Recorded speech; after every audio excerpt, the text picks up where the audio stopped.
দেখো গাইস কত বড় মাছ আমি ধরে রেখেছি। হ্যাঁ, কাটবো।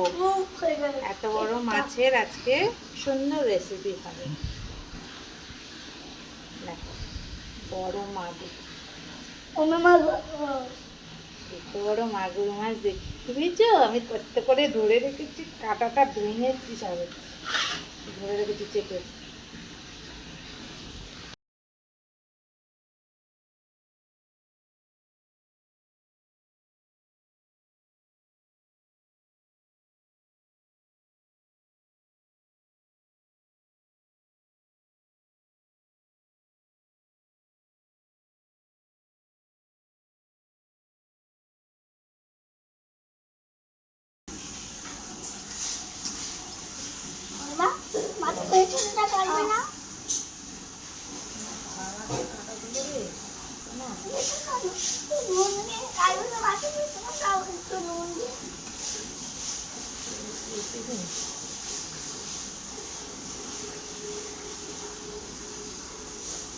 কোন দিকে কাটবো?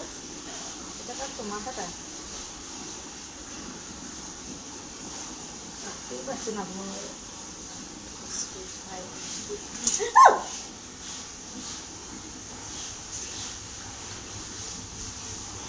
কোরআনটা বেরিয়ে গেল।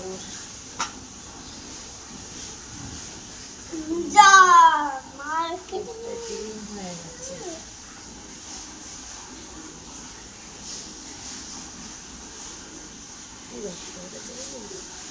দিয়ে নিতে হয়, পিস করতে হবে না।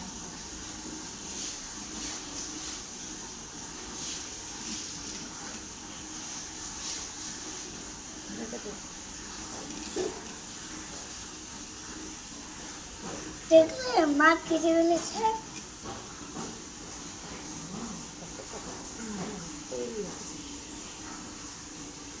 এরকম পিস করবো এমন কাছে।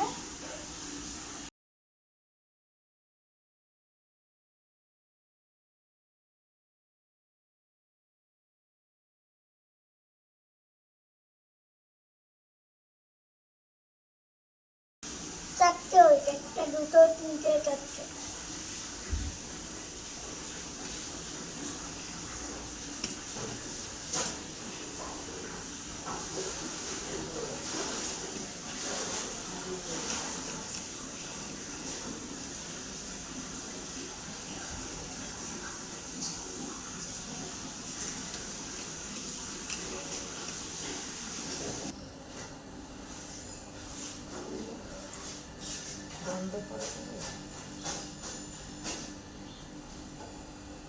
মা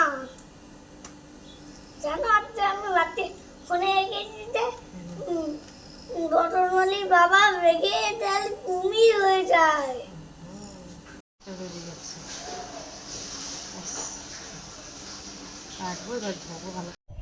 আমি একটু কপিটা হালকা ভাপিয়ে নিলাম জলে, তারপরে এই আলুটা ভাজবো, কপিটা ছাকা তেলে ভেজে নেব। মাছটা ভাজবো তার আগে আমি একটু নুন, সামান্য একটু হলুদ দিলাম, কেননা এটা তো বড় শিঙি মাছ, খুব ফাটবে।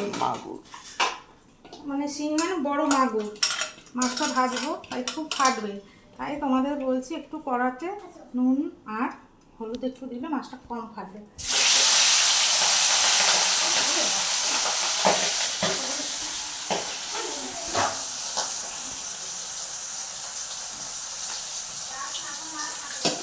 তোমরা যদি পারো হেলমেট পরে নিও। বাবা বাবা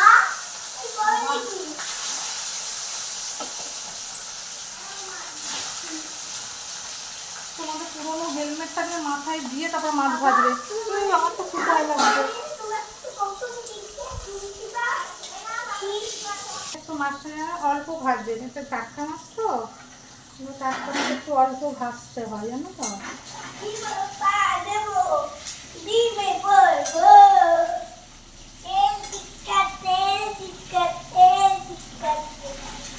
হালকা করে একটু ভেজে নেবো জাস্ট।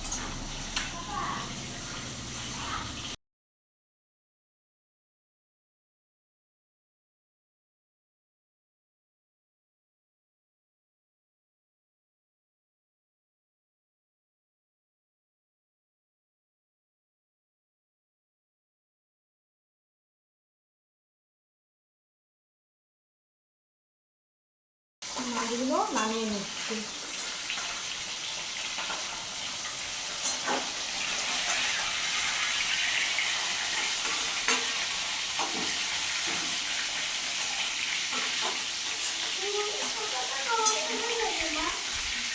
এই মাছ একদিকে একটা সুবিধা কি, এই মাছটা ভাঙবে না, ভাজলে শক্তই হয়ে যায়, একটু শক্ত শক্তই হয়ে যায় মাছটা।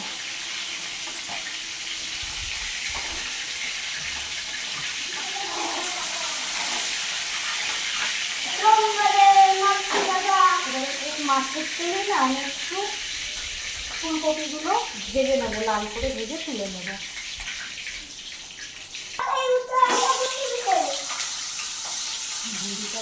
বাবা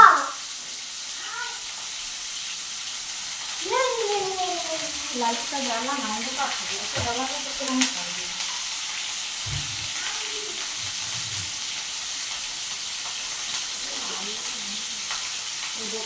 ভাবে ভেজে নামাবো, ভাজাটা হয়।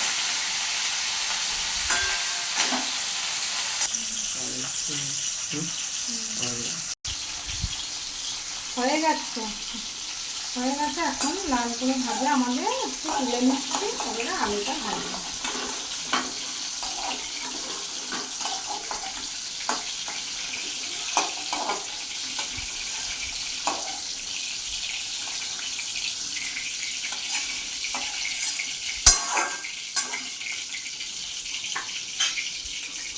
এই তেলটার মধ্যে একটু তেল দিয়ে একটু ফোড়ন দিয়ে আলুটা ভাজবো, আসলে তারপরে মশলা দিয়ে দেবো।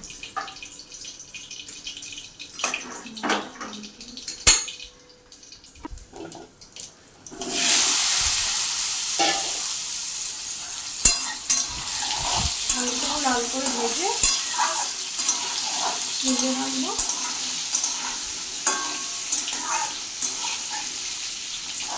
জিরে,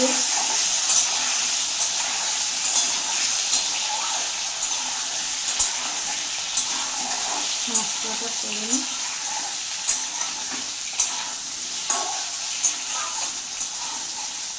লাল লালটা ভেজে নিচ্ছি। আলুটা একটু নুন দিই, তাহলে দিলে তাড়াতাড়ি ভাজা হবে।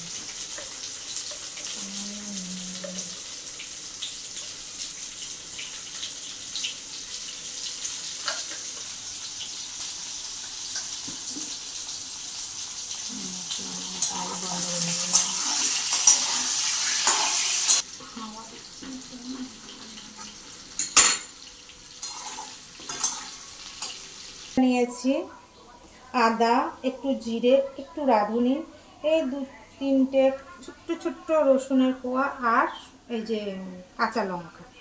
তোমরা যে যেমন লঙ্কা ঝাল খাবে তেমনি নেবে, আমরা ঝাল বেশি খাই তাই কাঁচা লঙ্কা নিয়েছি। ব্যাস, এই মশলা বেটে একদম আমি দেখাচ্ছি তোমাদের।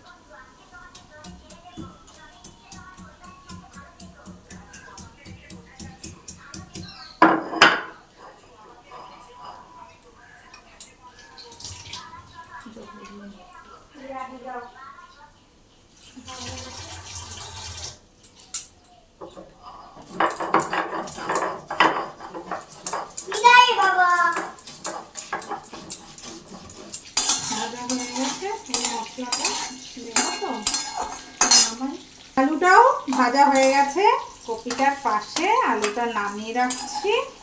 মশলাটা একটু কষিয়ে নিই, দেখাচ্ছি বন্ধু তোমাদের। আমি নতুন তো তাই বুঝতে পারি না, যেন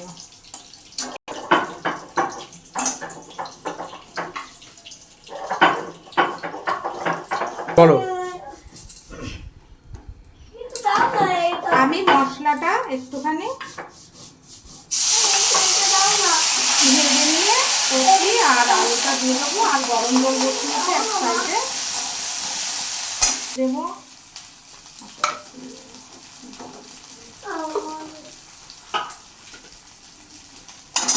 সঙ্গে আবার ভাজবো। এই দিকে দেখাচ্ছি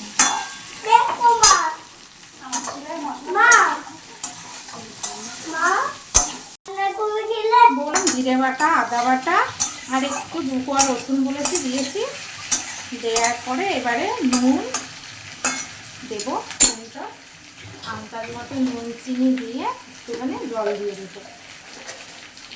তোমরা যে যেমন খাবে নুন ঝাল সেইভাবে অনুপাতে দেবে।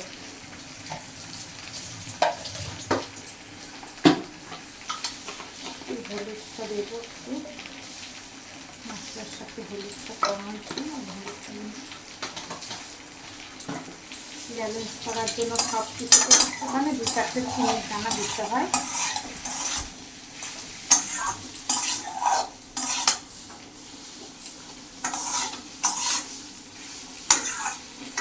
তুমি টমেটোরও দিতে পারো, আমি টমেটো নেই, টমেটো দেবো না এখন।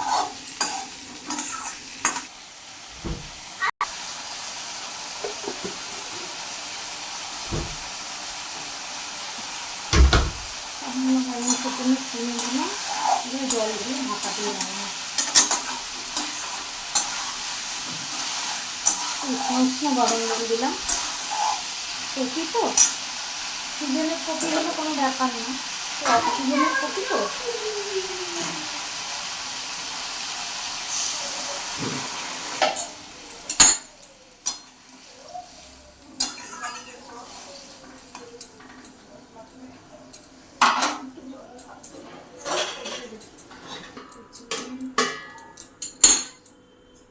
মাছটা করে দেবো।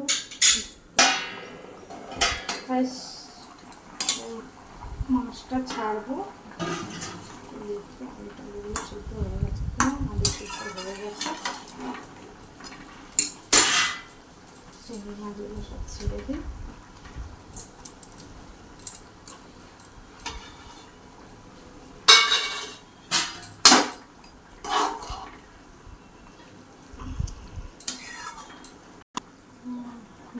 মাছ না ভুলে যাই তো, মাছের গন্ডগোল হয়ে যাচ্ছে।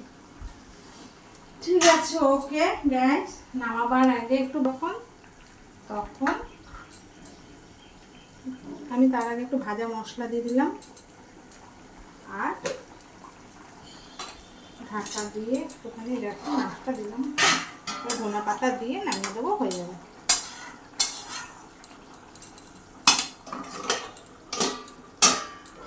ব্যাস, আমাদের রান্না কমপ্লিট বন্ধু।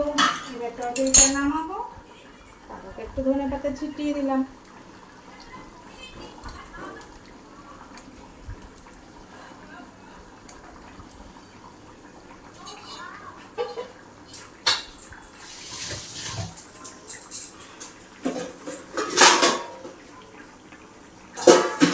গ্যাস নিভিয়ে দিলাম, তরকারিটা হয়ে গেছে।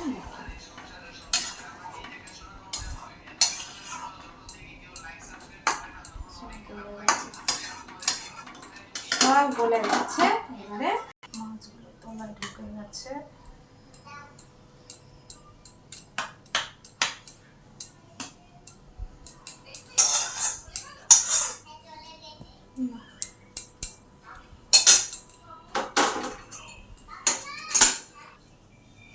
আমার রান্না কমপ্লিট, ফুলকপি আলু দিয়ে মাগুর মাছের ঝোল। বন্ধুরা তোমরা একবার করে খেয়ে দেখবে কেমন হয়েছে, কেমন লাগে। আমরা তো খাবোই। Tata, bye bye.